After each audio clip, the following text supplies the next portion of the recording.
Main right और women right को देखते कैसे हैं? पर बहुत सारे लोगों को इक्वालिटी का मतलब ही नहीं पता। उसके बाद क्या कोई लीगल सिस्टम में चेंज आएगा?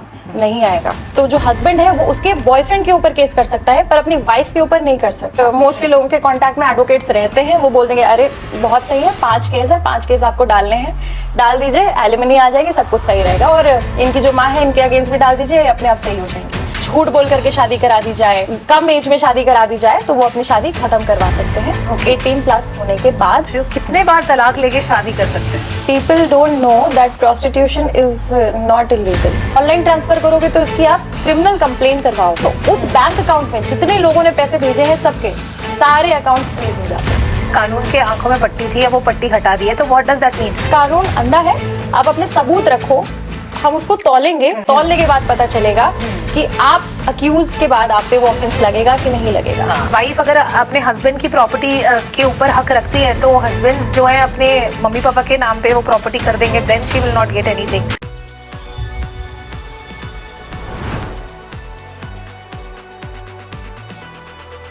Hello guys, welcome back to the Iyer show. Last time जो हमने शो किया था, जो पॉडकास्ट आपके लिए मैं लेकर आई थी, लीगल बातें की, वो बहुत ज़्यादा सराहा गया, बहुत ज़्यादा पसंद किया गया, क्योंकि उसमें बहुत सारी ऐसी लीगल बातें थी जो आपको भी कहीं ना कहीं यूज़फुल लगी और बहुत प्यार मिला आपसे।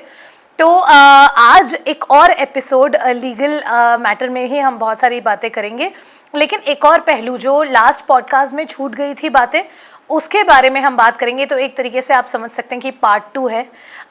तो आज जो हमारे साथ मौजूद हैं वो सुप्रीम कोर्ट की लॉयर हैं मिस अमृता वर्मा जी, और काफ़ी एक्सपीरियंस रखती हैं लीगल बातों के बारे में, और जो हमारी सोसाइटी में हम आमतौर पर देखते हैं तो किस तरीके से लीगल इश्यूज़ होते हैं, कैसे प्रोसीजर्स होते हैं, कैसे आप अपने आप को सेफगार्ड कर सकते हैं, राइट्स, ड्यूटीज़, और बहुत सारी हम बातें करेंगे। तो शुरू करते हैं द अय्यर शो और स्वागत करते हैं अमृता मैम का। मैम कैसे हो आप? Hello, I am fine. और मैम आप सुप्रीम कोर्ट में काम करते हो, तो it's a very big thing, आप सुप्रीम कोर्ट के लॉयर हो, तो आई एम रियली श्योर कि जो एक जो हमारा लीगल सिस्टम है उसको आप एक आम इंसान से बेटर समझते हो, है ना? तो मैं सबसे पहले आपसे पूछना चाहूँगी मैम कि ये जो अतुल सुभाष का केस हुआ, उसके बाद एक बिल्कुल मतलब ये चीज़ें बहुत ज़्यादा हाईलाइट हो गई कि मेंस राइट जो हैं उनमें भी अमेंडमेंट्स होने चाहिए, और थोड़े से चेंजेस उधर भी अगर आएंगे तो एक जेंडर इक्वालिटी की बात होगी, और वुमेन के लिए राइट्स जितने हैं उतने मेन के भी होने चाहिए, and there are lot of things. But अभी भी बहुत सारी ऐसी विलेजेस हैं, ऐसी जगह हैं जहाँ पे आज भी औरतों के साथ गलत हो रहा है। वो डाउरी हो सकता है, या वायलेंस है, डोमेस्टिक वायलेंस है, बहुत सारी चीज़ें हैं, अडल्ट्री वगैरह की भी हम बात करेंगे। तो सबसे पहले मैम मैं आपसे ये जानना चाहती हूँ कि आप वुमेन राइट और मेंस राइट, मेन राइट और वुमेन राइट को देखते कैसे हैं? मतलब ये दोनों चीज़ें बनी क्यों हैं, और क्या लगता है आपको कि वुमेन राइट का स्ट्रक्चर ऐसा क्यों है और मेंस राइट का स्ट्रक्चर ऐसा क्यों है? ये हम राइट टू इक्वालिटी की बात कर रहे हैं। हाँ। पर बहुत सारे लोगों को इक्वालिटी का मतलब ही नहीं पता है। हम सोचते हैं कि एक इंसान को 10 नंबर मिल जाए और दूसरे को भी 10 नंबर मिल जाए तो वो इक्वालिटी होगी। क्या पता उसके पास माइनस में कितने हों। हम ये नहीं देखते कि किसी के पास कितना कम है, हम ये देखते हैं किसी को कितना मिल रहा है। That's the same situation which is seen here in this Atul Subhash case as well. हमने देखा कि एक व्यक्ति हैं, उनके ऊपर के केसेस चल रहे हैं काफ़ी सारे, और उन्होंने सुसाइड कर लिया। This is a very sad state. But उसके बाद क्या कोई लीगल सिस्टम में चेंज आएगा? नहीं आएगा। अगर एविडेंटली देखा जाए तो कितनी लड़कियां प्रताड़ित होती हैं ये कोई जानता ही नहीं है। बिकॉज हम मिडिल क्लास के लोग हैं, मिडिल क्लास के लोग बातें कर रहे हैं, मिडिल क्लास के लोग एक एडवोकेट हायर कर सकते हैं, मिडिल क्लास के लोग पैसे दे सकते हैं। तो जब मिडिल क्लास के लोग आपस में बात कर रहे हैं तो वो भूल जाते हैं कि एक ग्रेटर सेक्शन ऑफ सोसाइटी जो हमारे गाँव में रहता है, कई बार even in Hindu society also, कई बार लोग 2-2 शादियां करते हैं, अपनी बीवी को छोड़ देते हैं। एक औरत घर से कुछ नहीं लेकर के आती है, पिताजी उनके दहेज देते हैं, दहेज लेने के बाद फिर वो अपने ससुराल चली जाती है। ससुराल जाने के बाद अगर पति उन्हें छोड़ दे, उनके पास क्या रह जाएगा? कोई राइट्स नहीं रह जाएंगी। इवन लड़की को प्रॉपर्टी मिलनी चाहिए, ये 2005 में आया कि 2005 में आया कि अब लड़कियां भी जो हैं वो प्रॉपर्टी लेंगी। पर क्या आज प्रॉपर्टी लेती हैं लड़कियां अपने पेरेंट्स से? नहीं। My mother never took that. No, I don't think कि फैमिली में जो चीज चलती आ रही है उस चीज को तोड़ करके लड़कियां अब अचानक से प्रॉपर्टी लेंगी। अब प्रताड़ित हो रही हैं, पेरेंट्स ने कुछ नहीं दिया, एक एक्सेप्शनल सिचुएशन आती है तो ऑब्वियसली वो लेंगी, but in general situation if you see, लड़कियां अभी भी इक्वालिटी पे नहीं है। इसलिए हमारा एक कॉन्स्टिट्यूशन में आर्टिकल 15 क्लॉज 3 है जिसमें ये बताया गया है कि वुमेन एंड चिल्ड्रन को ऊपर उठाने के लिए, टू अपलिफ्ट देम, कुछ लेजिस्लेशंस बनेंगे। उन लेजिस्लेशंस का पार्ट है ये मेंटेनेंस हो गया, डोमेस्टिक वायलेंस हो गया। डोमेस्टिक वायलेंस हम सोचते हैं क्रिमिनल है, yes it is criminal, but कैसा चलता है? सिविल केसेस की तरह ही चलता है, कुछ उसमें प्रॉब्लम नहीं होती है। बट 498A, अब 498A एक लड़की को आप परेशान कर रहे हो, वो आपकी बीवी है, बहुत प्रॉब्लम उसमें भी है कि हाँ भाई बीवी है, ये है, FIR हो जाता है, सारी चीज़ें आप पे लग जाएंगी, आप अचानक से डर जाओगे कि यार मैं कहीं क्रिमिनल तो नहीं हूँ। बट उन केसेस को भी लोगों को मैट्रिमोनियल केसेस की तरह लेना चाहिए। लोग ट्रायल से जाएंगे, ट्रायल से गुजरेंगे, जब ट्रायल पीरियड खत्म हो जाएगा लोग आज़ाद हो जाएंगे। प्रॉब्लम पता है कहाँ आती है? इस चीज़ में नहीं कि हमें ट्रायल से जाना है, प्रॉब्लम ये आती है 7-8 साल का ट्रायल झेले कौन? डिवोर्स नहीं मिल रहा, एज निकल जाती है, शादी करनी है दूसरी, बच्चे नहीं है, आगे भी बच्चे करने हैं, वो एक बायोलॉजिकल एज क्वेश्चन में आ जाती है। ये सबसे बड़ी प्रॉब्लम है। अतुल सुभाष का case, I agree that it is a very sorrow state, पर क्या इस बारे में बात हुई है कि कितनी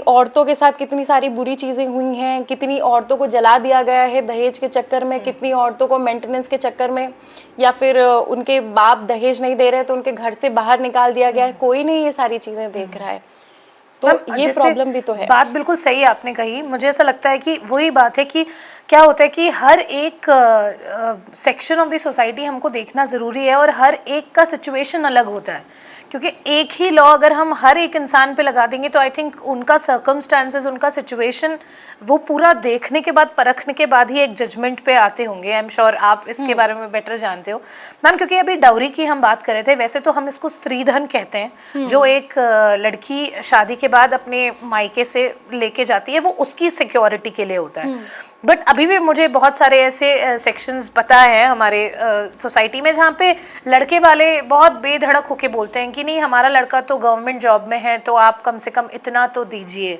इतना तो करिए। तो ये डाउरी सिस्टम में चेंजेस आ रहे हैं अभी, क्योंकि लड़कियां भी फिनेंशियली इंडिपेंडेंट हैं, काम कर रही हैं, बट फिर भी एक जो अपर हैंड लड़के वालों का होता है वो अभी भी है कि आपको लग रहा है कि चीज़ें थोड़ी बेटर हो रही हैं पहले से? चीज़ें बेटर हो रही हैं, थोड़ी बेटर हो रही है। पहले क्या था, एक बाप अपनी बेटी को एजुकेशन नहीं देता था, पैसे इकट्ठा करता था कि अब मैंने इसके लिए पैसे इकट्ठा कर दिए हैं, अब इस एक लड़के को दे करके उनसे शादी करा देंगे। डाउरी से एक चीज़ और पता चलती है कि दोनों फैमिली का सोशल स्टेटस क्या है, सोशल सिक्योरिटी कितनी है, सोशल स्टेटस कितना है, दोनों इक्वल पे है कि नहीं है। अब आप खुद बताइए, अभी हमने एक बहुत बड़ी वेडिंग देखी थी अंबानीज की, अगर दहेज वाली बात नहीं आ रही है तो वहाँ गिफ्ट्स वाली बात तो है ही, ठीक है, वहां पे एक बिजनेस डील की बात है कि नहीं है?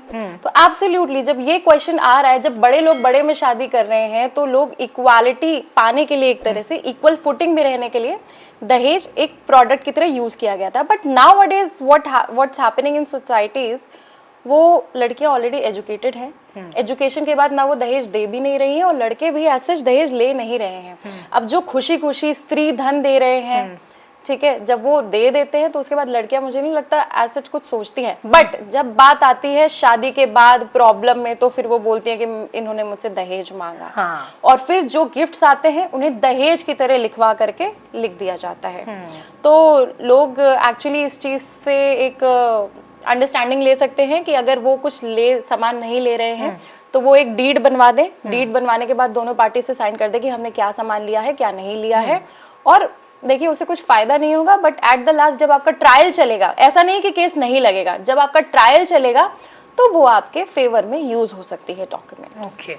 अब जैसे मैम एक फैमिली है जिसमें फादर ने विल नहीं लिखी है, मान के चलिए, है ना, और उनकी डेथ हो जाती है, तो जो उनके 2 बच्चे हैं, मान के चलिए उसमें एक लड़का है, एक लड़की है, तो क्या प्रॉपर्टी इक्वली बटेगी कि सिर्फ लड़के को जाती है? प्रॉपर्टी इक्वली बटती है। अच्छा, अगर विल नहीं लिखी हो तो? अगर विल नहीं लिखी है तो, अगर विल लिख दी है तो वो अपनी प्रॉपर्टी के लिए सामने वाले किसी भी एक बच्चे को दे सकते हैं, और उसमें अगर वो एंसेस्ट्रल प्रॉपर्टी भी इंक्लूड करते हैं तो उसके लिए बेटी या बेटा जिसको भी प्रॉपर्टी नहीं मिली है वो कंटेस्ट कर सकते हैं कि ये एंसेस्ट्रल प्रॉपर्टी है।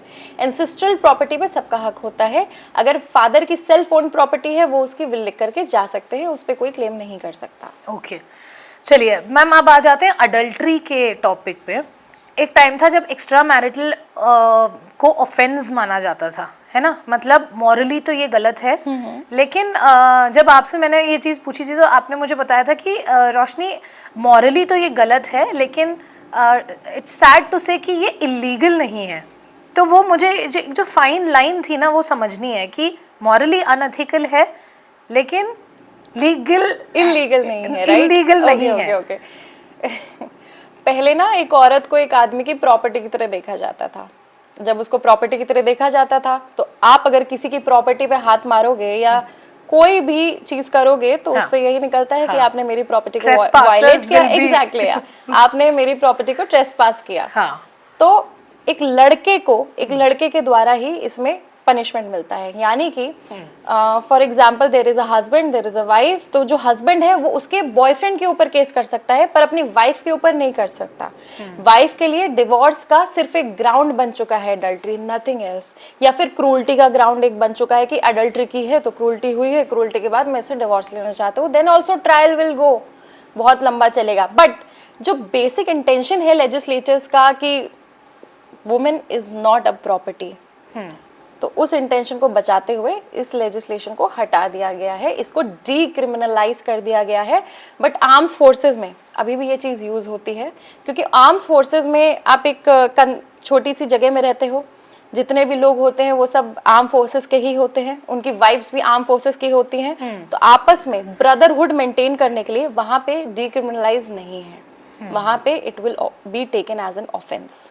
तो एक वही ऐसी जगह है जहाँ पे डीक्रिमिनलाइज नहीं है, otherwise in civil society if we are seeing it is decriminalize. Okay, तो मैम ये तो बात हो गई कि अगर लड़की ने चीट किया है, एक्स्ट्रा मैरिटल, है ना, लेकिन अगर हस्बैंड चीट करता है और वाइफ को ये बात पता चल जाती तो wife has the rights to put different cases on husband, is that right? Yes, wife can put कि मेरे को देखिए लड़के के पास कोई लेजिस्लेशन ही नहीं है ना, वो उस ग्राउंड को यूज करके डिवोर्स ले सकता है। तुम सिंपल ये कर सकते हो अपनी बीवी को छोड़ दो। लड़की के पास है तुमने मुझे प्रताड़ित किया, तुमने मेरे साथ क्रूल्टी करी, तो अब तुम्हारे ऊपर 498A केस भी होगा, अब तुमसे मैं मेंटेनेंस भी लूंगी क्योंकि अब मैं तुम्हारे साथ नहीं रहूंगी, और अब मैं तुम पे डोमेस्टिक वायलेंस का भी केस करूंगी क्योंकि वायलेंस में कहीं ना कहीं मेंटल क्रूल्टी भी इन्वॉल्व होती है। और उसके साथ फिर डिफरेंट केसेस। अब एक लड़की आपके घर रही है, रह करके चली गई है, तो उसका कुछ सामान तो आपके पास होगा ही, तो उस सामान के लिए क्रिमिनल ब्रीच ऑफ ट्रस्ट की भी प्रॉपर्टी का केस लगा देते हैं कि आपने मेरी जो प्रॉपर्टी है वो इस तरीके से रख ली है अपने पास, क्रिमिनल ब्रीच ऑफ ट्रस्ट हुआ है। तो मल्टीपल केसेस, छोटे छोटे फैक्ट्स होते हैं ना, उससे जो केस निकल के आते हैं पुलिस वाले वो सारा लगा देते हैं। उसके बाद FIR होती है, FIR के बाद इन्वेस्टिगेशन होती है। इन्वेस्टिगेशन में अगर कुछ नहीं निकल के आ रहा होता है तो वो चार्जशीटेड हो जाता है वो केस। अगर इन्वेस्टिगेशन में कुछ नहीं निकल के आ रहा होता है तो वो चीज़ें हट जाती हैं, अगर कुछ निकल के आ रहा होता है तो चार्जशीट हो जाती है। पर कई बार मोस्ट ऑफ द सिचुएशन में ये होता है कि जो पुलिस है वो लड़की की कंप्लेन एज इट इज़ लेते हैं और उसको चार्जशीट कर देते हैं अगर हस्बैंड की फैमिली वालों ने कोऑपरेट नहीं किया। तो अगर किसी के भी अगेंस्ट 498A हुआ है, डरने के बजाय एक एंटिसिपेटरी बेल डालो। मोस्ट ऑफ द सिटीज़ में वो ज़रूरी नहीं है, मोस्ट ऑफ द स्टेट्स में ज़रूरी भी नहीं है एंटिसिपेटरी बेल। सिंपल है, आप पुलिस से कोऑपरेट करो, उनके सामने बताओ आपकी सिचुएशन क्या है, आपके पेरेंट्स रह रहे थे उनके साथ कि नहीं रह रहे थे। जब नहीं रह रहे थे तो पेरेंट्स का नाम हटवा लो, आपका नहीं हटेगा बट पेरेंट्स का, भाई बहन का, जीजा का, इन सब का, हाँ, उनका हटने के चांसेस हैं। आप शो कर दो कि वो साथ में रहते ही नहीं थे। और आजकल न्यूक्लियर फैमिलीज हो गई हैं, but still to harass men. अब आप एक लड़के को परेशान करोगे उसको कुछ नहीं होगा, पर उसकी माँ को परेशान करोगे उसे बहुत ज़्यादा बुरा लगेगा, उसको बहुत परेशानी होगी। आई हैव सीन मेन जो मेरे पास आए, उन्होंने बोला कि मैम मुझे लड़के होने पे बहुत ज़्यादा वो होता है, मतलब दुख होता है लड़के होने पे, कि मैंने अपने परिवार को अपनी शादी के चक्कर में इतनी परेशानी में डाला। तो ये एक प्रॉब्लम देखी गई है। अब जैसे मैम एलुमिनी हम बोलते हैं, और मेंटेनेंस बोलते हैं, तो इन दोनों में क्या डिफरेंस होता है? मतलब ये लमसम अमाउंट जो एक ही बार में जाता है वो एलुमनी होता है क्या? और मेंटेनेंस हर महीने देना होता है? मंथली मेंटेनेंस तो जाता ये है। दोनों चीजें देनी होती है हस्बैंड को, वाइफ को? एक चीज़ देनी होती है मेंटेनेंस, जब केस चलते रहते हैं, केसेस के दौरान मेंटेनेंस, और फिर कोर्ट्स भी और एडवोकेट्स भी इस चीज़ में प्रोसीड करते हैं कि दोनों एक एलिमनी लेकर के सेटल कर लें, बिकॉज सिंपली बायोलॉजिकल एज, आपकी एज खत्म हो रही है और at the end you have to end up with someone, तो वो लोग बोलते हैं कि एलिमनी दे दो, चीज़ें खत्म करो, एक कैलकुलेशन बिठा दो कि इतने साल में इतना देना है, कुछ है। अगर दोनों पार्टीज कोऑपरेट कर देती हैं, it can be any amount. We have seen people settling for 1 lakh also, we have seen people settling for 1 crore also, and we have seen people not settling at all just to harass the other person, we have seen that also. Alright. तो अब ma'am child custody के rights क्या होते हैं ma'am? जैसे अभी husband wife के बीच में केस चल रहा है डिवोर्स का, और मतलब अगर बच्चा जिसके साथ रहना चाहे उसके फेवर में जाता है जजमेंट, कि दोनों में से जो फाइनेंशियली इंडिपेंडेंट है उसके पास बच्चा रहेगा?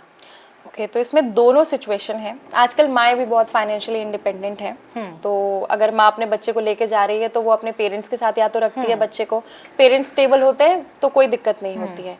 बाप तो फाइनेंशियली स्टेबल होता ही है in general scenario, exceptions are everywhere, but there was a judgment जहाँ पे, क्योंकि मदर का, it was a judgment from Supreme Court itself कि जहाँ पे मदर का एक्स्ट्रा मैरिटल अफेयर था, तो उनके चरित्र को, by seeing the character of women, उनके बच्चे की कस्टडी उनके हस्बैंड को दी गई कि ये चरित्रहीन है, इनका कैरेक्टर ठीक नहीं है, it will be morally affecting to the child, it will affect a lot to the child, उनकी मेंटल ग्रोथ होगी, सारी चीज़ें हैं, साइकोलॉजिकली, हाँ exactly, psychological development of the child को देखते हुए उनका जो कस्टडी है उनके फादर को दिया गया। अब इसमें ना चाइल्ड जो है वो प्रायोरिटी पे है, चाइल्ड इज द एपिटोम। अब उसको देखते हुए रखा जाएगा कि कहाँ आपको बच्चा भेजना है, बच्चा किसके पास रहना चाहता है, नहीं रहना चाहता है, उससे बहुत पहले से ये केसेस स्टार्ट हो जाते हैं।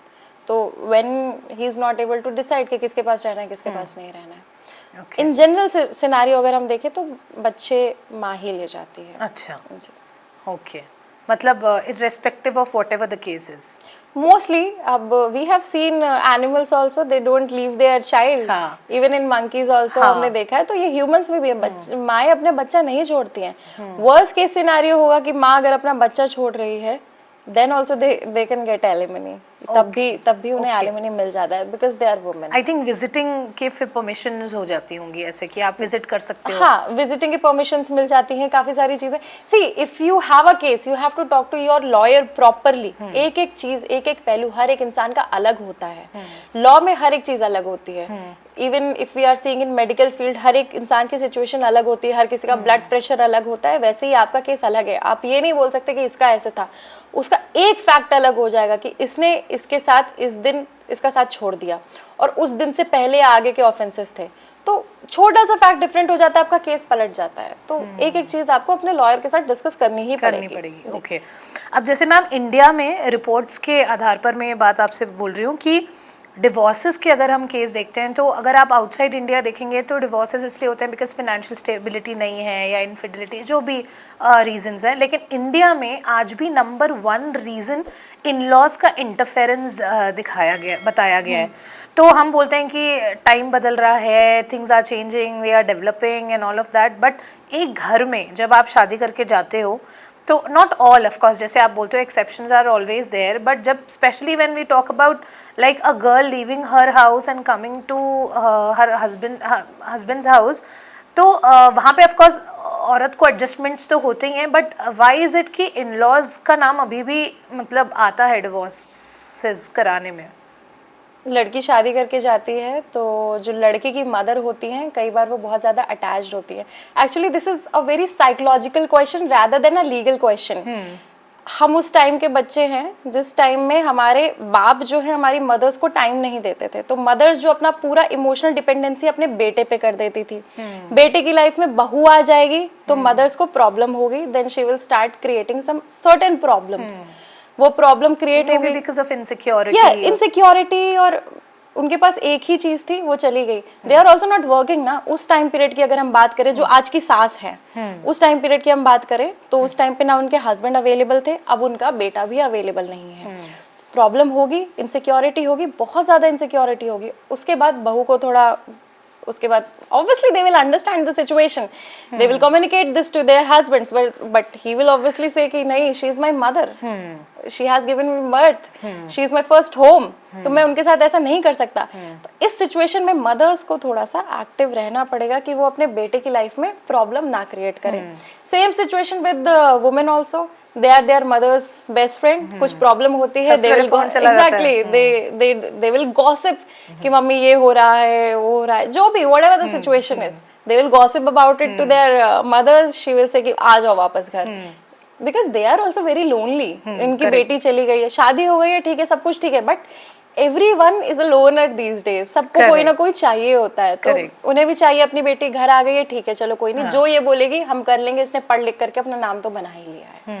तो ये है, बाकी आजकल लॉज भी बहुत सपोर्टिंग है और मोस्टली लोगों के कांटेक्ट में एडवोकेट्स रहते हैं, वो बोल देंगे अरे बहुत सही है, 5 केस है, 5 केस आपको डालने हैं, डाल दीजिए, एलिमनी आ जाएगी, सब कुछ सही रहेगा, और इनकी जो माँ है इनके अगेंस्ट भी डाल दीजिए, अपने आप सही हो जाएंगी। But after cases the situation is uncontrollable, बिल्कुल कंट्रोल नहीं होती है, और उसके बाद मोस्ट ऑफ द सिचुएशन में शादी टूटती ही है।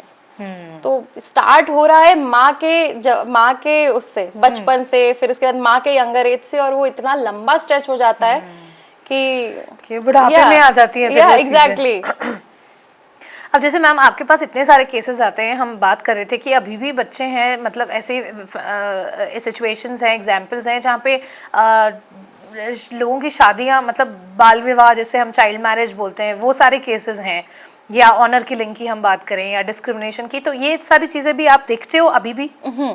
एक बोला जाता है पकड़ुआ विवाह, ठीक है, लोगों को पकड़ करके उनकी शादी कराई जाती है। Recently like within 5 days we got a query कि मेरा एक अफेयर था, and the guy is in services, proper Indian services, उसको पकड़ के शादी करा दी उसकी? हाँ, उसका अफेयर था किसी से, एंड देन उसको पकड़ लिया, and then he got married off to that girl. He was not ready to marry. He was not ready to marry. He had the affair, and then we got to know that the girl is a minor.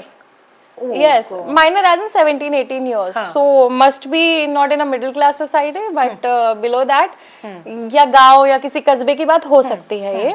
और देखिए, इसमें लड़की की family वाले happy थे कि लड़का job करता है, सब कुछ ठीक है, बट इट इज अ पकड़वा विवाह, पकड़ करके जबरदस्ती शादी करा दी, जस्ट बिकॉज उन्हें अफेयर के बारे में पता चला।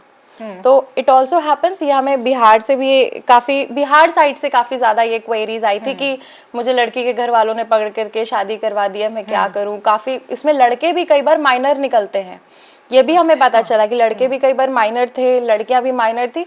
Obviously they can get there marriage एनल्ड at a later stage, but कई लोगों को पता ही नहीं होता कि उनकी ज़बरदस्ती शादी करा दी जाए, झूठ बोल करके शादी करा दी जाए, या फिर कम एज में शादी करा दी जाए, तो वो अपनी शादी खत्म करवा सकते हैं 18+ होने के बाद, जैसे ही उन्हें पता चले, with in 1 year time frame. यानी कि आप 18 के हुए तो ऐसा नहीं कि आपको 19 years तक आपको खत्म करना है। मान लो आपको 29 years में पता चला कि हाँ मेरी शादी ऐसे झूठ बोल करके हुई है, झूठ का खुलासा हुआ, या फिर कम एज में हुई है, तो फिर तो आपको 19 में ही करना पड़ेगा। बट अगर झूठ बोल के हुई है, झूठ का पता आपको 28th year में पता चला, तो 29 years तक आप ये केस डाल सकते हैं। 1 year is the limitation period. Okay. Yes. And it goes with male and female both. It goes both ways. Okay. आपकी शादी गलत हुई है, झूठ बोल के हुई। Honey trapping is one of the example in this. लोग हनी ट्रैपिंग करके शादी कर लेते हैं, बाद में केसेस डाल देंगे और फिर इसके बाद इनसे पैसे लेंगे मेंटेनेंस एलिमनी के थ्रू। तो उसके लिए भी झूठ बोल के ही करती है। अगर किसी लड़की को जो हनी ट्रैपिंग करना चाहती है, उसको बड़े फैमिली में शादी करनी है, she has to show herself कि मैं भी उस लेवल पे हूँ। तो उस लेवल पे शो करने के जितने भी एविडेंसेस हों, वो सारे कलेक्ट हो करके अगर कोर्ट में जाएं, पेश हो, तो एनलमेंट मिल सकता है। यस, और इस चीज के चार्जेस भी लगेंगे, हनी ट्रैपिंग के चार्जेस भी लगेंगे। We have a similar case for this also, where girl did this through dating profile. She has entrapped a very rich person, and the guy is suffering because he's not living in India, he's living abroad, but he has to come to India. LOC हो गई, बहुत सारी problems आ गई उनके साथ। तो we are heading towards the relief, but it's still it will still take time. It will take time. The problem in our legal system is time, nothing else.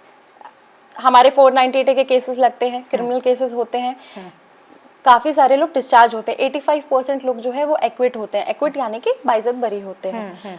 पर 7 साल 8 साल लग जाता है उसको, तो this is the problem, time is the problem. Time is the problem.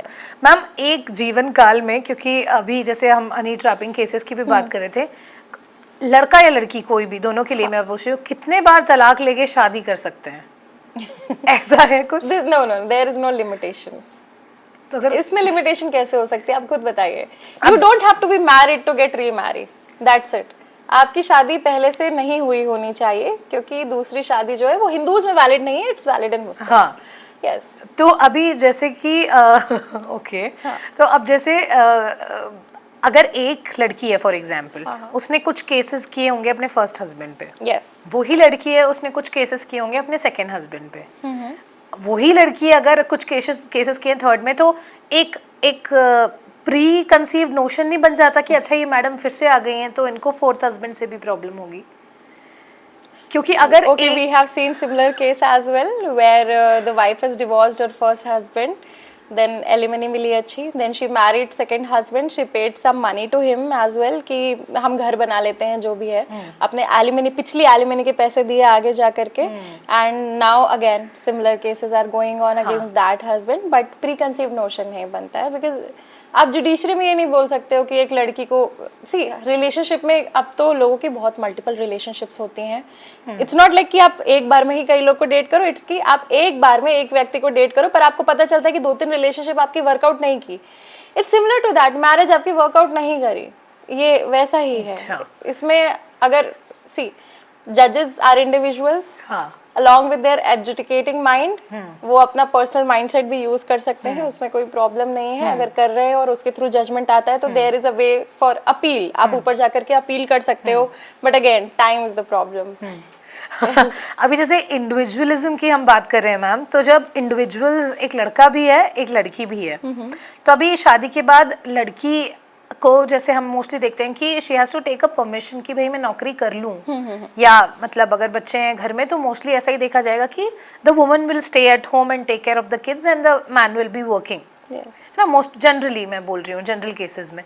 तो ऐसे केस में अगर ऐसा कभी होता है कि एक वुमन को फैमिली से, उसके ससुराल से प्रेशर आ रहा है कि नहीं तुम नौकरी नहीं करोगी, तुम घर देखोगी, but she wants to work and also manage her family and balance, तो in that case can she take any legal protection, because अगर उसके ऊपर प्रेशर आ रहा है कि नहीं नौकरी नहीं करोगी तो?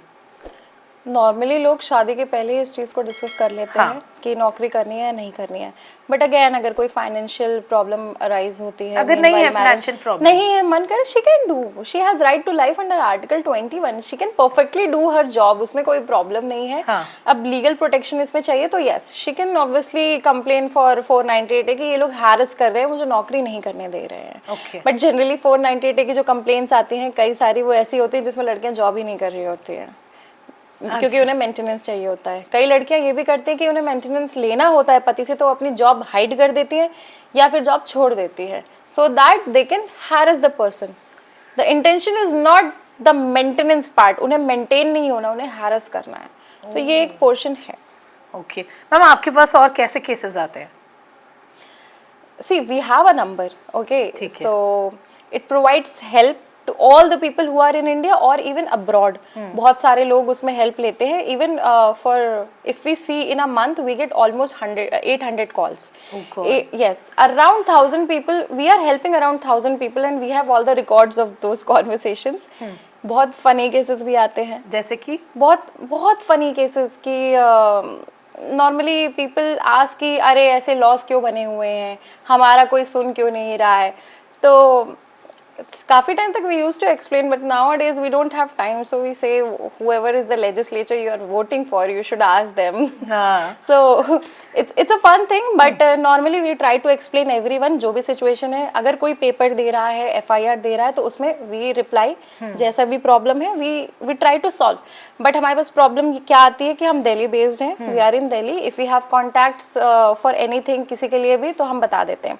If they are not aware of the correct forum कि कहाँ पे जाना है वो भी हम उन्हें बता देते हैं. It will take some time, but we do reply to them. या फिर किसी को अपने राइट्स नहीं पता, पुलिस परेशान कर रही है, कुछ भी ऐसा सिचुएशन है, then also we talk to the police as well उनके बिहाफ में कि क्या है, क्या सिचुएशन है, ताकि हम उनको एक्सप्लेन कर सकें. हो सकता है वो इंटिमिडेट हो रहे हो पुलिस से बात करने में और उन्हें समझ में ना आ रहा हो, तो वो भी हम प्रोवाइड करते हैं. And if if the matter goes in Delhi or Supreme Court, we take that. But it is a NGO का नंबर है, ठीक है, तो उसमें the basic aim is to help everyone, because हमारी भी वो स्टेज थी जब हमें पुलिस की वो जो आवाज आती थी उससे डर लगता था कि यार क्या हो गया अचानक से. That was a very बचपना वाला thing. But आज भी लोग डरते हैं, पुलिस इन्वॉल्वमेंट से कहीं ना कहीं डरते हैं.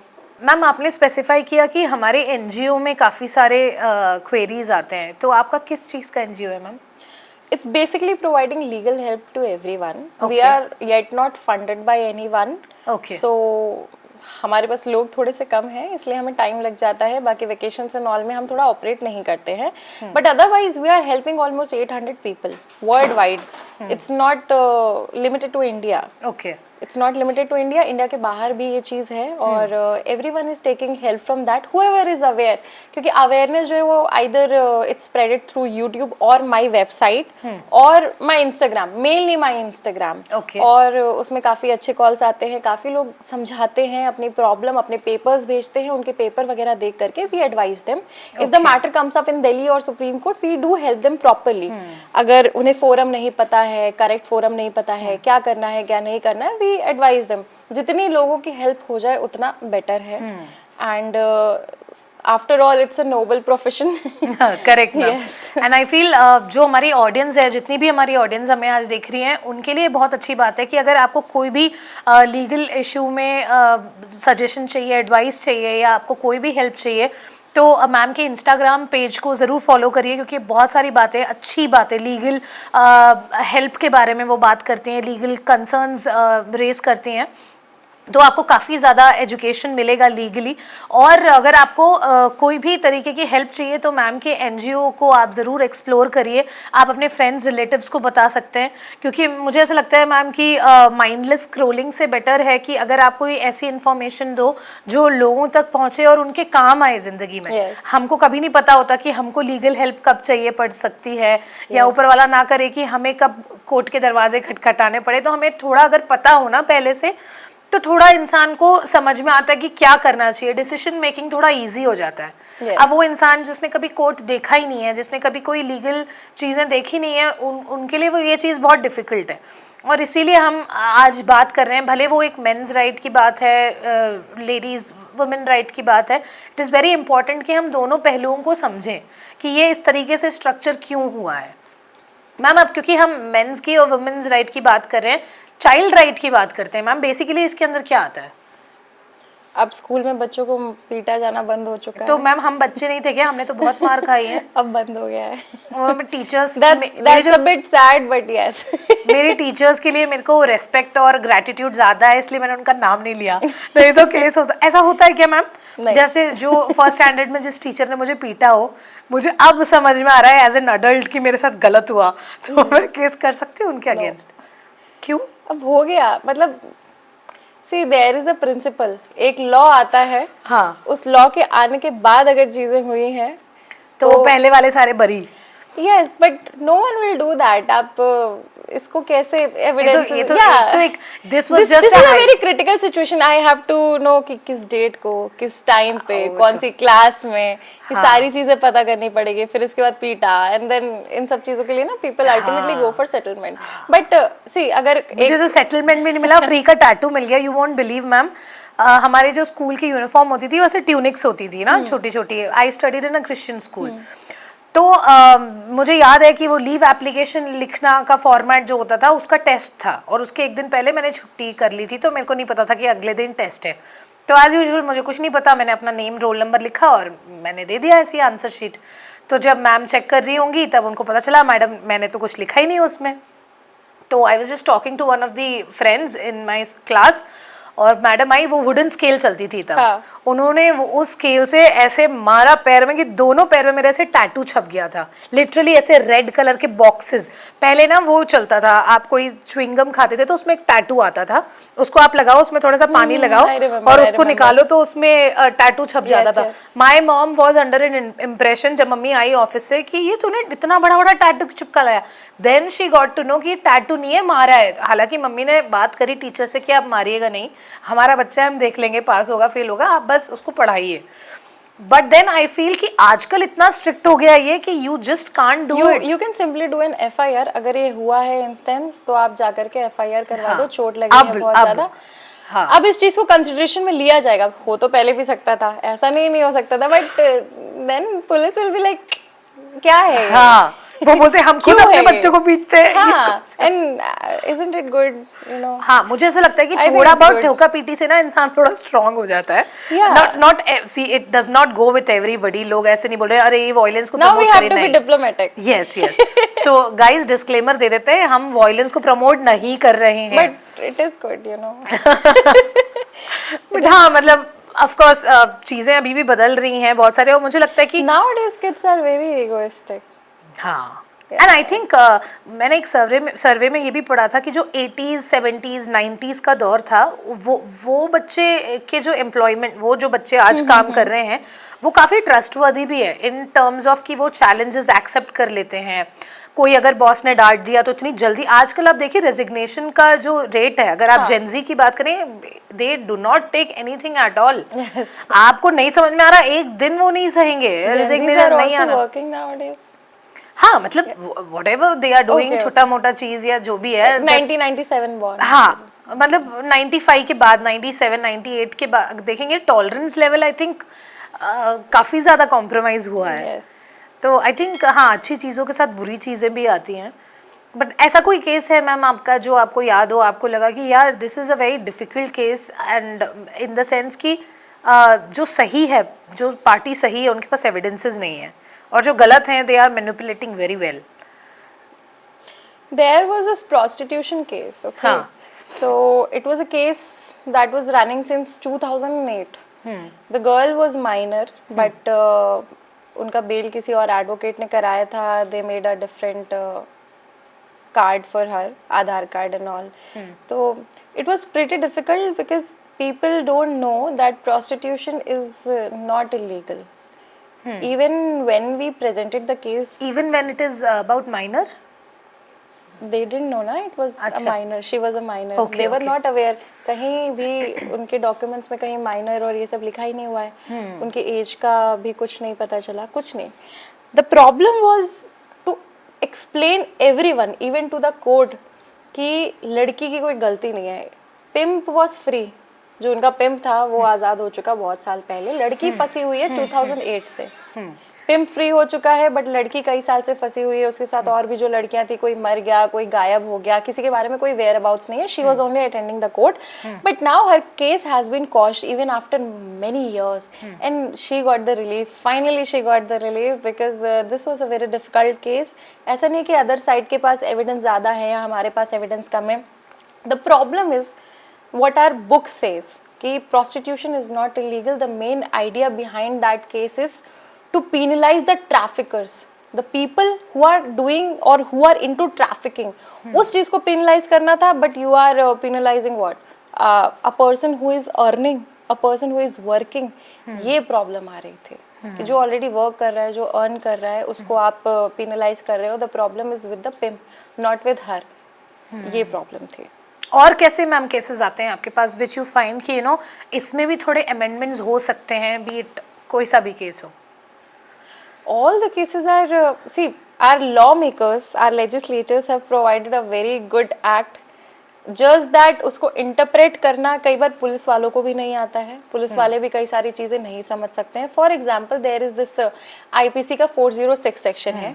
वो पुलिस वाले लगा देते हैं लड़के के ऊपर, हस्बैंड्स के ऊपर, कि बीवी का कुछ सामान इनके घर पे रह गया है. अब बीवी इतने साल से रह रही है तो आप ये सेक्शन क्यों लगा रहे हो?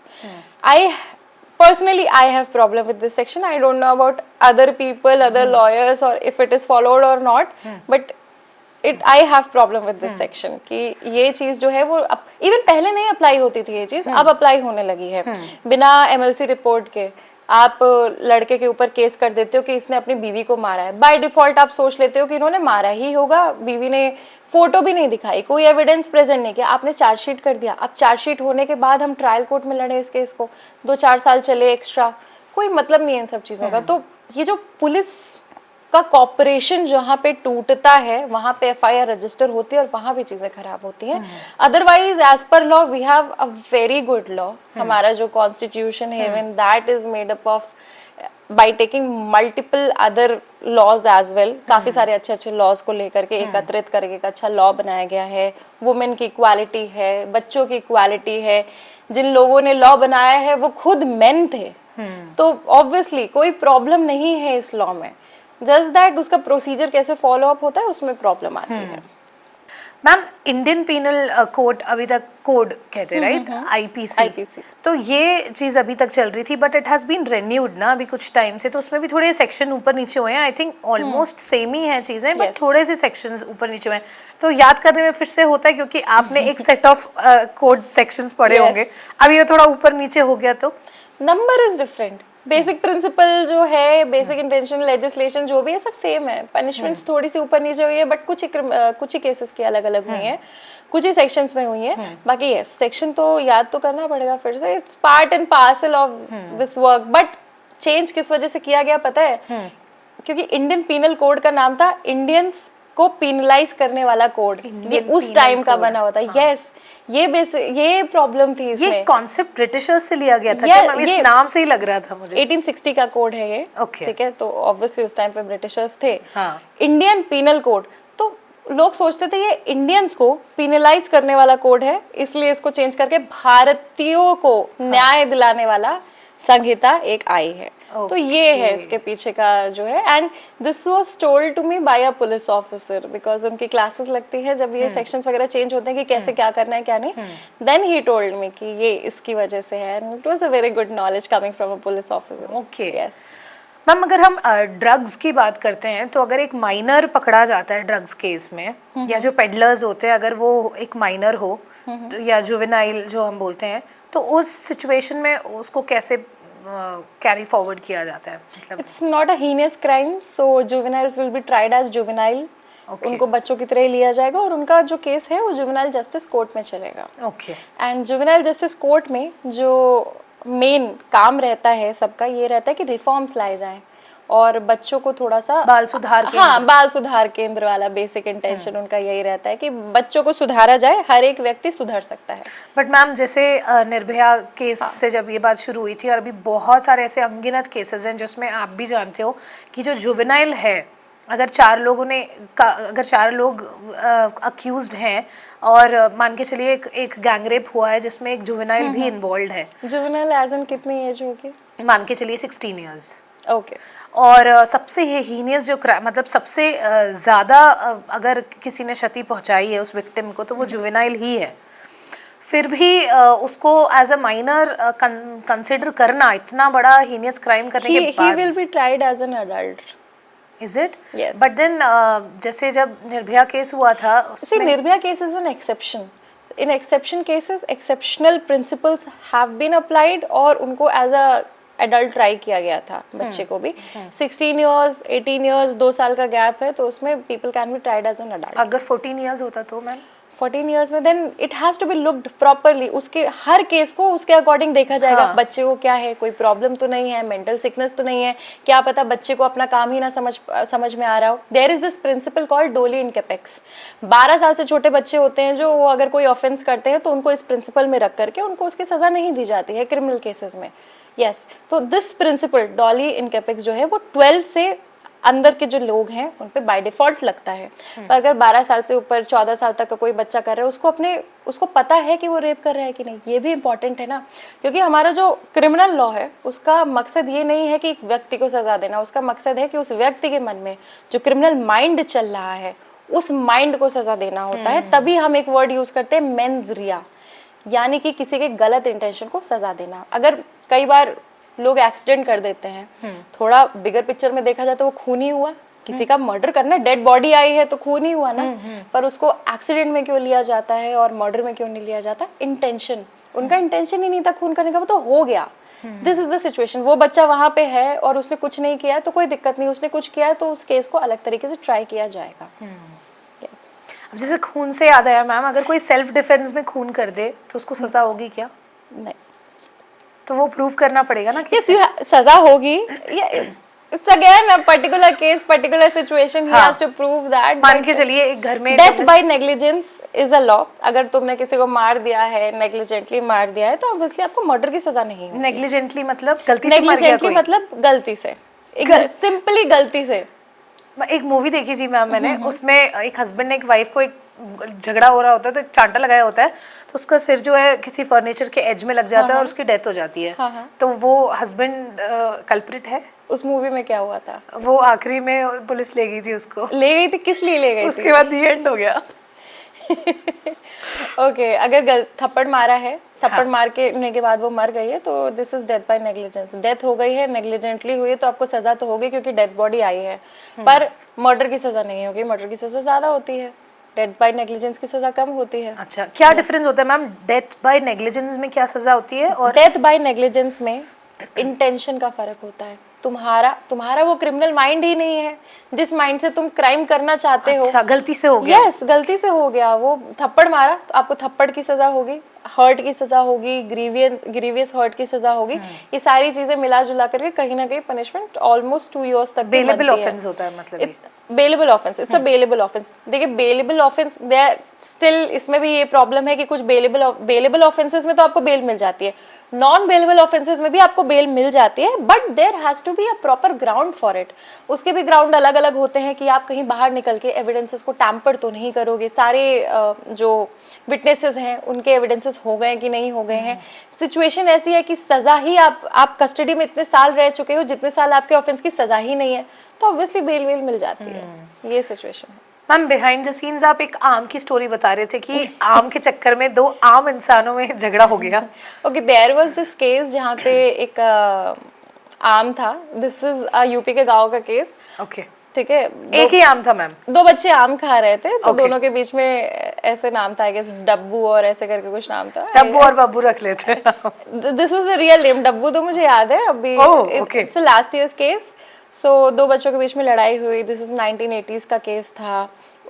दोनों के बीच में लड़ाई हुई तो दोनों के पेरेंट्स भी आ गए। अब लाठी लेकर के आए थे दोनों के पेरेंट्स, तो उस बीच एक की डेथ हो गई, एक के फादर की डेथ हो गई, तो उनको ऑपोजिट पार्टी को झगड़े में डेथ हो गई, तो ऑपोजिट पार्टी को ऑब्वियसली सजा हुई, मर्डर की सजा हुई, बट नीचे वाले कोर्ट से मर्डर की सजा हुई एज एन ट्रायल कोर्ट से। जैसे ही वो चीजें आगे बढ़ी, देन कोर्ट को हमने ये साबित किया कि ठीक है डेथ हुई है, बट लाठी जो है वो आम चीज है गाँव में ले जाना, तो उससे इंटेंशन हमने थोड़ा सा हटाया। लठमार होली भी खेलते हैं ना ma'am yes, but this is a different case. लाठी आप गांव में लेकर के चलते हो, किसी को गाय भैंस चरानी हुई, किसी को बकरी चरानी हुई, किसी जानवर या सांप आ जाते हैं, सांप को हटाना हुआ, कुछ भी हो गया, किसी भी जानवर, पशु, व्यक्ति, किसी को भी डराने के लिए लाठी ठीक रहती है। तो लाठी ले जाना, पुलिस ने बोला कि ये एक इंटेंशन है कि आप मारने गए थे। लाठी गांव में ले जाना इंटेंशन नहीं है, इंटेंशन कहीं ना कहीं उस चीज को कर्व किया। तो I am just saying every case is dealt in a different way. उसमें आपका एक्टिव पार्टिसिपेशन था कि नहीं था, ये चीज देखी जाती है। ये है, काफी सारे लेयर्स हैं मैम इसमें, isn't it? Yes. ऐसे आपने देखा है मैम कि एक ही केस है 2 लोगों का, मतलब 2 डिफरेंट लोग हैं, दोनों का एक ही केस है, लेकिन दोनों को जजमेंट अलग सुनाई गई है। yes.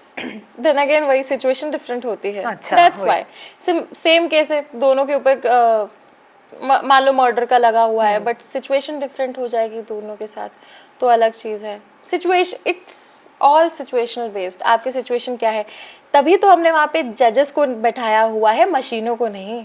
अगर सिंपल होता, 1+1 2 होता वहाँ पे, तो बहुत सिंपल होता, एआई काम कर लेती, जुडिशरी का काम बहुत इजी हो जाता, बट दिस इज नॉट 1+1 2। मशीनों से याद आया मैम, एआई के ऊपर क्या टेक है आपका? अगर मशीन एआई जज हो जाएंगे तो? Okay, there was this paper I wrote in my college and it was with regard to code 2.0। What if जो जुडिशरी की हेल्प है एआई करे, but that was based on कि अगर जजमेंट ही छोटे छोटे जजमेंट्स होते हैं, अगर वही एआई करे तो, but that was in college. After I came into this field I figured it out कि it's not at all possible, not at all possible. AI is helping us, obviously research में help कर रही है, काफी सारे data को gather करने में AI is helping a lot, but if it goes कि हम कोर्ट में जाकर beyond that it can't be, because हम एक इंसान की लाइफ के बारे में बात कर रहे हैं तो वो एक इंसान समझ पाएगा। एक इंट्यूशन होता है ना, जजेस को भी इंट्यूशन आता है, एडवोकेट्स को भी इंट्यूशन आता है, हमें पता चल जाता है कौन गलत है कौन सही है, हमारी पार्टी सही है कि नहीं सही है, हमारी पार्टी गलत है क्या है। तो this intuition is a bigger part, AI will not be able to figure it out. Yes, and एक मीडिएशन की बात होती है ना कि चलो बातचीत करके सुलझा देते हैं, जो बहुत ज़रूरी है। Our honourable justice DY Chandrachud himself said कि बहुत अगर आप मीडिएशन कर दोगे तो उससे बहुत सारे कोर्ट की डेट्स और बहुत सारे साल आपके बच जाएंगे। और मीडिएशन बहुत ज़रूरी है, जो कि एक एडवोकेट ही करवा सकता है या फिर एक मीडिएटर करवा सकता है। मैम जैसे आप बता रहे थे कि आपके पास भी ऐसे कोई फीमेल्स आती हैं, मैरिड लेडीज़ अगर आती हैं बोल के कि मुझे अपने हस्बैंड के खिलाफ ये केस कराना है, तो आप हमेशा बोलते हो कि जो जेन्युइन केसेस है आप उसके जेन्युइनली जो आपके साथ हुआ है वो आप चीज़ें बताओ, क्योंकि अनवांटेड आप केसेस करोगे आपके भी साल खराब होंगे, उनके भी साल खराब होंगे, आपका बच्चा है उसकी भी लाइफ कॉम्प्रोमाइज़ हो रही है। तो ऐसा कभी हुआ है मैम कि आपने बोला है कि पहले आप लोग सुलह करो उसके बाद हम बात करेंगे इस बारे में? Okay, I was arguing a case before Justice Nagaratna. It was a matrimonial case. She herself told me, look at a bigger picture. What is the bigger picture? आपको पैसे चाहिए, ले दे करके चीज़ें ख़त्म करो, लाइफ आगे बढ़ानी की नहीं बढ़ानी कि केस में ही फंसे रहना है। ऐसा तो नहीं है कि लड़कों के ही पैसे लगते हैं, लड़कियों ने भी तो वकील कर रखे होते हैं ना, ऐसा नहीं। It is not simple and pocket friendly तो बिल्कुल भी नहीं है। So the problem is faced by both the parties. It's just that तुम पे क्रिमिनल चार्जेस लगे हैं, तुम्हें अक्यूज बोला जा रहा है और मुझे विक्टिम। वकील मुझे भी खड़ा करना पड़ रहा है, वकील तुम्हें भी खड़ा करना पड़ रहा है। प्रॉब्लम दोनों पार्टीज को हो रही है। तो and the second thing is I majorly practise in supreme court. तो सुप्रीम कोर्ट में we try to look at a bigger picture, along with that we try to solve the issues properly. Ma'am ये जो cyber cases आ रहे हैं, cyber crimes में आप देखें तो डिजिटल अरेस्ट है, फिशिंग है, वेलिंग है और भी बहुत सारी चीज़ें हैं, स्पैमिंग वगैरह। तो ऐसे जब क्रिमिनल्स को पकड़ा जाता है, साइबर क्रिमिनल्स को, तो पहले तो इनका परसेंटेज कितना है कि क्या सच में पकड़ सकते हैं इनको, बिकॉज इनका नेटवर्क ही इतना बड़ा है। और अगर पकड़ लेते हैं तो कैसे फिर चीज़ें आगे बढ़ती हैं legally? See cyber crime still has a jurisdictional issue. ठीक है, कौन किसके थाने में आएगा, क्या होगा, ये थोड़ी प्रॉब्लम अभी भी चल रही है। It has not been sorted out. हाँ। अलॉन्ग विद दैट दो तरह के क्रिमिनल्स होते हैं, एक जिनको आप नहीं जानते हो, हाँ। एक जिनको आप जानते हो। जिनको आप जानते हो में आपके एक्स हो सकते हैं या फिर नोन पर्सन जिनके पास आपकी फोटोज चली जाएं, तो ये जिनको आप जानते हो वाली कैटेगरी में आती है। जिनको आप नहीं जानते हो वो स्कैमर्स होते हैं। जनरली स्कैमर्स होते हैं, वो स्कैमिंग करने के लिए आते हैं, आपको फ़ोन करेंगे, आपसे काम बना नहीं बना खत्म, ब्लॉक खत्म। ठीक है, किसी और को कॉल किया काम बना नहीं बना खत्म, वो पैसे चले गए, पैसे किसी और के अकाउंट में चले गए, आप जाओगे फिर इसके बाद अब देखो आप पैसे दोगे कैसे, ऑनलाइन ही ट्रांसफर करोगे पैसे। ऑनलाइन ट्रांसफर करोगे तो इसकी आप क्रिमिनल कंप्लेन करवाओगे, साइबर क्राइम सेल में आप कंप्लेन करवाओगे। जैसे ही कंप्लेन रजिस्टर होगी तो उस बैंक अकाउंट में जितने लोगों ने पैसे भेजे हैं सबके सारे अकाउंट्स फ्रीज हो जाते हैं। इसका थोड़ा प्रेशर देना पड़ेगा बट फ्रीज हो जाते हैं।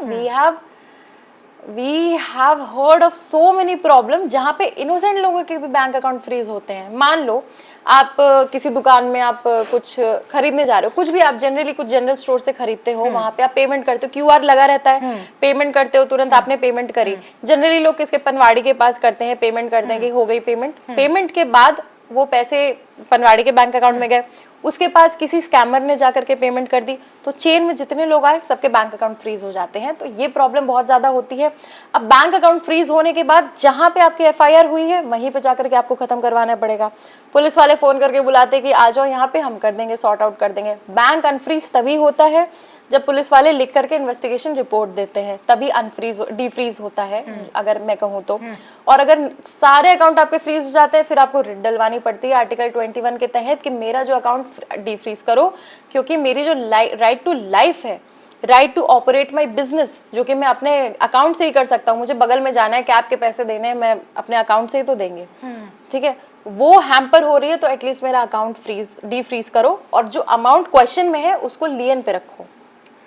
There was a case where a person claimed कि मेरा जो लियन लगा है बैंक अकाउंट पे वो 6 करोड़ का लगा है, मेरे अकाउंट में 6 लाख तक नहीं आया आज तक, पर लियन 6 करोड़ का लगा है। I don't know how. So और हाँ, कई सारी सिचुएशन में लोगों के पास एफआईआर ही नहीं आती है, बस बैंक का मेल आता है। अगर बैंक वालों ने आपको नहीं बताया है तो बैंक के पास आप एक एप्लीकेशन लिख करके भेजो, तो पुलिस वालों का आपको डिटेल्स पता चलेगी। जैसे ही पुलिस की डिटेल्स पता चलती है, आप वहाँ पे मेल भेजो कि जो भी आपको इन्वेस्टिगेशन के लिए चाहिए आप हमें बताओ। प्रॉब्लम ये आती है, जो लोग एक्चुअल में बिजनेस करते हैं उनके बैंक अकाउंट कहीं और, वो रहते कहीं और है, फिर ट्रैवल करना होता है, इट्स स्टिल वेरी हेक्टिक। अब आपको लोकल एडवोकेट वहाँ का पता होना चाहिए, फिर आप वहाँ जाओगे, it's very problematic to operate from one place. अभी इस चीज़ पे भी आई गेस एक बेटर रिजोल्यूशन सिस्टम आना चाहिए। आप अगर ऑनलाइन बैंक अकाउंट फ्रीज करवा सकते हो, ऑनलाइन कंप्लेन कर सकते हो, तो एटलीस्ट आप ऑनलाइन ही कोई पोर्टल हो जहाँ पे आप अपनी सारी डॉक्यूमेंट्स दो, वहाँ पे सबमिट हो जाए कि ठीक है आप इसमें सही बिजनेस कर रहे थे, आपका कुछ गलत नहीं है, और आपका डीफ्रीज कर दिया जाए। ये हो सकता है। लोग ऐसे बोलते हैं मैम कि जो वीपीएन होता है उससे भी बहुत सारे ऐसे नंबर्स आते हैं, या जो भी ये साइबर स्पेस में चीज़ें चल रही हैं, हाँ। वहाँ का क्राइम डिटेक्ट करना या वहाँ तक पहुँचना भी, चलिए अगर पहुँच भी गई है ना पुलिस, तो वो सिर्फ एक मोहरे हैं। जो रियल में ऑपरेट कर रहे हैं वो और भी ज़्यादा डीप है। Yes. क्योंकि अलग अलग जगहों पर अगर है तो वो एक छोटा छोटा ग्रुप है जो ऑपरेट कर रहा है, but they are not the real, मतलब उनका माइंड नहीं है इसके पीछे real, they are just following what is being told. तो ऐसा कभी हुआ है कि मतलब मतलब ऐसे जो जो जहाँ से ये चीज़ें स्टार्ट हो रही है उसी को सीज कर लिया जाए? That is not possible. It's like a pyramid scheme, इसको बेचो उसको बेचो। नो, ऐसा पॉसिबल नहीं है। अगर पॉसिबल होता तो शायद हो चुका होता अब तक। ठीक है, और हर कोई अपने लीगल नेम पे बिजनेस स्टार्ट नहीं करता। हो सकता है किसी ने इसको एज अ बिजनेस रजिस्टर करवाया हो, फिर it's I am telling you ना, इट्स ज्यूरिसडिक्शन इसका जो है वो प्रॉपर नहीं है। इंडिया के बाहर कोई बैठ करके साइबर स्पेस से बिजनेस कर रहा है या कोई भी प्रॉब्लम कर रहा है, फिर वो इंडिया में प्रॉब्लम क्रिएट कर रही है। ऑफेंस कहाँ हो रहा है, कहाँ से ऑफेंस किया जा रहा है, ये प्रॉब्लम है। हमारे जो सीआरपीसी है उसमें लिखा हुआ है कि जहाँ पे ऑफेंस हुआ है, जहाँ पे किया गया है, जहाँ पे इफेक्ट आया है, तो कहाँ कहाँ पे ज्यूरिसडिक्शन बनता है।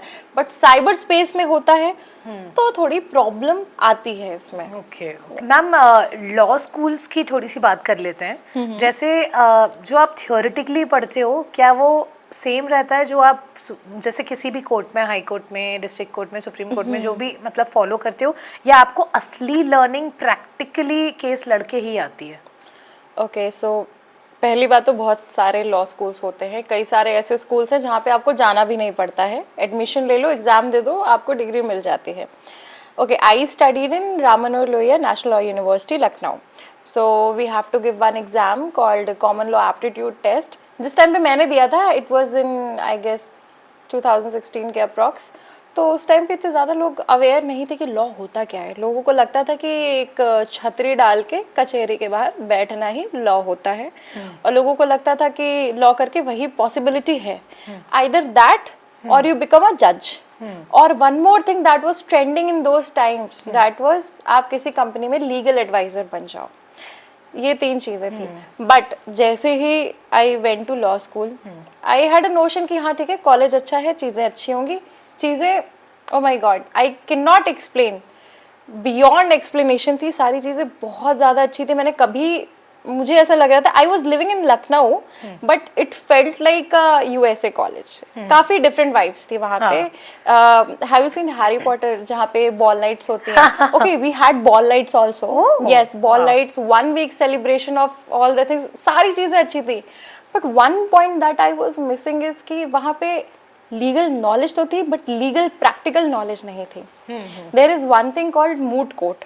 मूट कोर्ट का मतलब है आप झूठा मूट का एक कोर्ट बनाते हो, वहाँ पे एक जज बिठाते हो, एक प्रॉब्लम लेके आते हो, उस प्रॉब्लम को सॉल्व करते हो, और उस प्रॉब्लम को सॉल्व करने के लिए दोनों पार्टीज के पास प्रॉपरली आधे घंटे होते हैं।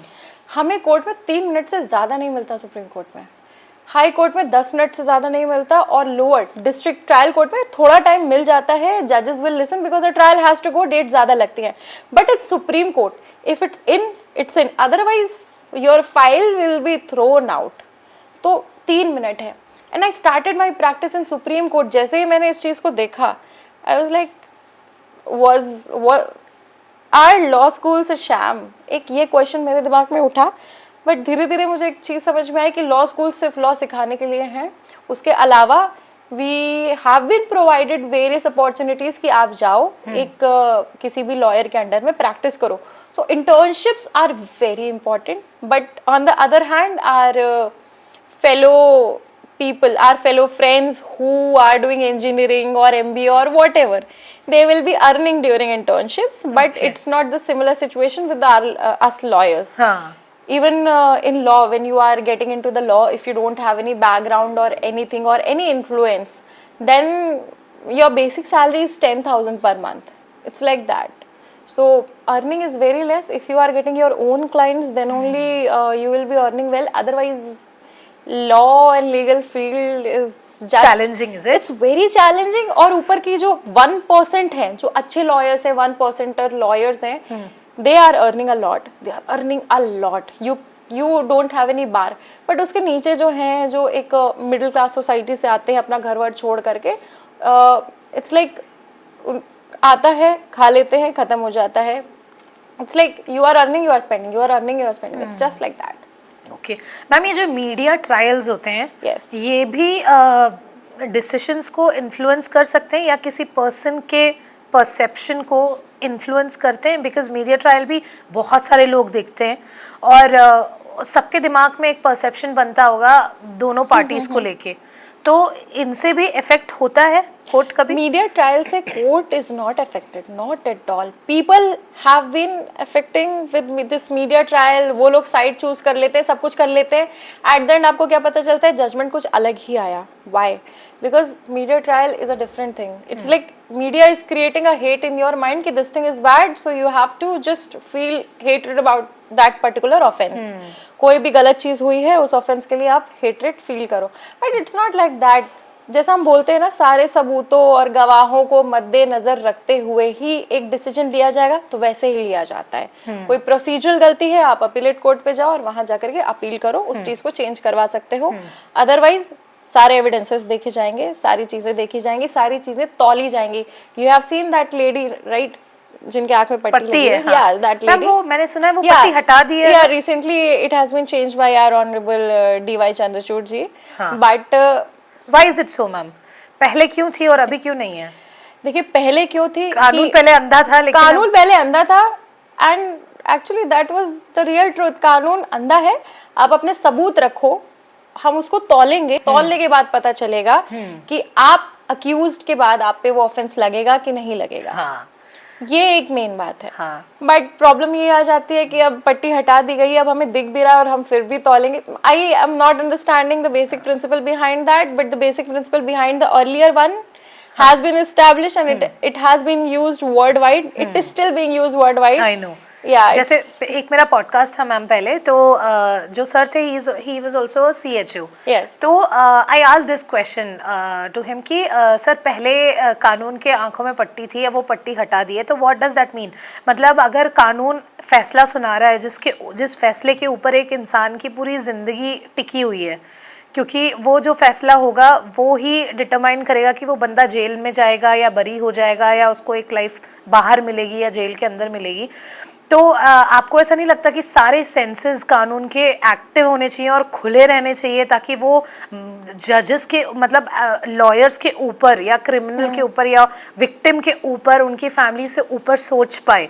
तो उन्होंने बहुत अच्छा मुझे जवाब दिया ये बोल के कि रोशनी, जब आंखों में पट्टी बांधी रहती है तो उसका ये मतलब है कि आप, कोर्ट जो है वो डिस्क्रिमिनेट नहीं करता, irrespective of the sex, religion, caste, creed, colour, और दोनों जो पार्टीज हैं उसको इक्वली रखा जाएगा, purely based on the proof, साक्ष्य के ऊपर ही डिसीजन होगा. आप कहीं से भी आओ, कोर्ट इन्फ्लुएंस नहीं होगा उससे. तो I feel, I guess other than gender nowadays. yes. Yeah. And I think देखिए, हर एक चीज़ में ना मुझे लगता है थोड़ा बहुत लूप होल होता ही है. अच्छी चीज़ें अगर मतलब रेजोल्यूशंस बन रहे हैं तो कहीं ना कहीं, because that is how we progress. बहुत टाइम पहले जो वुमेन के लिए राइट्स नहीं थे, हो सकता है वो अभी हो ही, जैसे कि आपने बोला प्रॉपर्टी वाली बात है, तो मुझे लगता है इन अ वे वो ठीक भी है, लेकिन उसका भी अभी ये है तोड़ कि अगर वाइफ अगर अपने हस्बैंड की प्रॉपर्टी के ऊपर हक रखती है तो हस्बैंड्स जो हैं अपने मम्मी पापा के नाम पे वो प्रॉपर्टी कर देंगे, then she will not get anything. तो एक वो क्रॉस भी हो जाता है, मतलब हर चीज़ है। वाइफ को प्रॉपर्टी नहीं मिलती है हस्बैंड की। लोग सोचते हैं 50% प्रॉपर्टी मिल जाती है, क्योंकि जेफ बेजोस का केस देखा उन्होंने। फॉरेन फॉलो करते हैं, फॉरेन आइडियोलॉजीज जो फॉलो करते हैं, उन्हें लगता है कि जो बाहर हुआ है वो यहाँ पे भी होगा। ऐसा नहीं है। इट्स लाइक एलिमनी, दोनों पार्टीज डिसाइड करेंगे, डिसाइड करने के बाद वो लोग सेपरेट हो सकते हैं, और अगर सेपरेट नहीं हो रहे हैं तो फिर केसेस चलेंगे, एंड देन अल्टीमेटली जज will decide some amount out of husband's earning और something. But it's not like कि पेरेंट्स की प्रॉपर्टी भी ले ली जाएगी। जब उस प्रॉपर्टी का पैसा ही उनके माँ बाप ने दिया है तो क्या मतलब है। तो ये ऐसा है नहीं कि प्रॉपर्टी मिल जाएगी, पूरा 50-50 प्रॉपर्टी मिल जाएगी, ऐसा कुछ भी नहीं है। It's not like that. Okay, तो आई थिंक थोड़ा डीपर नॉलेज जब होता है ना इंसान को, तो क्लैरिटी मिल जाती है। Sorry to cut, but there are various ways for man to protect themselves. One of them is कि एक एप्लीकेशन लगा दो आप कोर्ट में कि इन्होंने जो साक्ष्य, जो भी एफिडेविट या जो भी एविडेंसेस प्रोवाइड किए हैं वो गलत हैं, वो झूठे हैं। और जब आप कोर्ट में कोई भी गलत या झूठे एफिडेविट्स या कोई भी एविडेंसेस सप्लाई करते हो तो आप पे परजरी का केस लग सकता है। You have to just give an application for that. Okay. Yes. So the male has to do this, right? Yes. Okay. Whoever has given, अगर आपके पति ने दिया है तो बीवी देगी, बीवी ने दिया है तो पति देगा। नॉर्मल सिचुएशन में लड़कियां क्या बोलती है कि मैं नौकरी नहीं करती हूँ, मेरा जो हस्बैंड है वो 1-2 लाख रुपए कमाता है तो मुझे 1 लाख रुपए दे। कई बार वो लोग 50,000 भी नहीं कमाते हैं, वो सोचते हैं कि 1 लाख लिखें तो शायद 50,000 मिल जाए। ये प्रॉब्लम रहती है। तो yes, there are ways, people have to consult their lawyers for the same. आपको अपने लॉयर से भी मेहनत करवानी पड़ेगी। Yes. नहीं, सही बात है मैम। आई थिंक बहुत ही इंफॉर्मेटिव पॉडकास्ट रहा, क्योंकि इतनी सारी लीगल कंसर्न्स पे हमने बात करी। वो मेंस राइट है, फीमेल्स के राइट्स हैं, चाइल्ड के राइट है, कस्टडी की बात है, और बहुत सारे ऐसे केसेस जो ग्राउंड लेवल पे, जो प्रैक्टिकल लेवल पे अमृता मैम ने देखा है। एंड आई थिंक जैसे मैम बता रही थी कि जब आप लीगल लॉ की पढ़ाई करते हैं तो that is very different from what you practice. तो आई विश कि फ्यूचर में इंडिया को और अच्छे लॉयर्स मिले मैम की तरह, ताकि आप भी एक ब्रॉडर टर्म पे चीज़ों को देख सकें। और इसी के साथ आज का पॉडकास्ट हम यहाँ पे फिनिश करते हैं। एक बार थैंक यू बोल देते हैं अमृता मैम को। Thank you so much ma'am, इतनी सारी बातें करने के लिए। और हमारी ऑडियंस को काफ़ी ज़्यादा फ़ायदा मिला होगा। बहुत सारे लोगों ने अलग अलग एस्पेक्ट्स में रिलेट करके देखा होगा। तो यही एक मोटिव रहता है कि अच्छे से अच्छी बातें, अच्छी इन्फॉर्मेशन ज़्यादा से ज़्यादा लोगों तक पहुँचे। तो आप भी शेयर सब्सक्राइब ज़रूर करिए, और हम ऐसे ही और भी अच्छे interesting topics the Iyer show में आपके लिए लेकर आते रहेंगे। Thank you ma'am.